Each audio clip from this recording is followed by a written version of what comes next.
7h40, Nikos Sadegas, on retrouve Jean-Michel Apathy.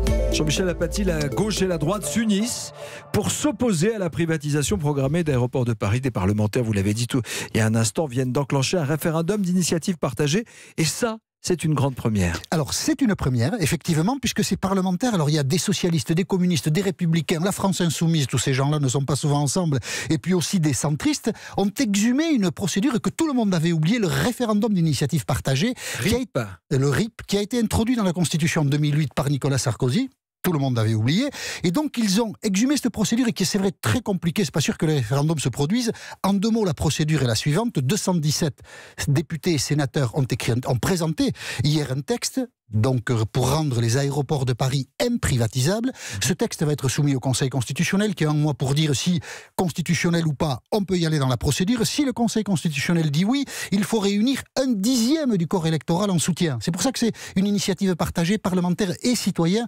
4,5 millions de signatures de citoyens sont nécessaires, et les parlementaires ont 9 mois pour les recueillir. Et au bout de ces 9 mois, si le Parlement ne discute pas du texte pendant 6 mois, je ne sais pas si vous suivez toujours, ça gèle, le président de la République est obligé de convoquer un référendum. Donc il y a peu de chances que le référendum ait lieu, au fond. Et puis il ne s'agit pas ce matin de traiter de la pertinence ou pas de privatiser les aéroports de Paris. On verra bien si il faut explorer la question plus avant. Ce qui est intéressant, c'est que des parlementaires ont quand même l'idée de resituer, enfin de donner une nouvelle vie au référendum, l'idée d'un référendum. En France, dans les 30 dernières années, on a fait des référendums, soit sur l'Europe, soit sur des problèmes institutionnels. Ce qu'on ne sait pas faire en France, ce sont des référendums sur des sujets de société, quels qu'ils soient. Comme les Suisses, par exemple. Absolument. Et on a vu que, à la fois la crise des Gilets jaunes et le grand débat, témoignaient d'une volonté des citoyens d'avoir ce type d'expérience, de participer sur des sujets de société à la législation. Donc il faut espérer que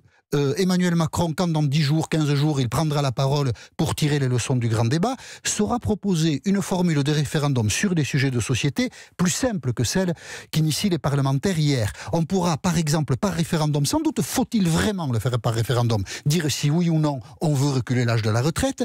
À l'automne, nous aurons un débat, parce que la vie normale va reprendre quand même un jour dans ce pays, nous aurons un débat sur la procréation médicalement assistée. Eh bien, la procréation médicalement assistée doit entrer dans le droit positif ou pas, à l'issue d'un référendum. C'est fait pour ça, les référendums. Et il ne faut pas s'en effrayer, parce qu'il faut spéculer sur l'intelligence et le bon sens du corps électoral. On est dans une démocratie, il faut en utiliser tous les outils, et il faut féliciter les députés et les sénateurs de l'opposition d'avoir ressorti ce RIP.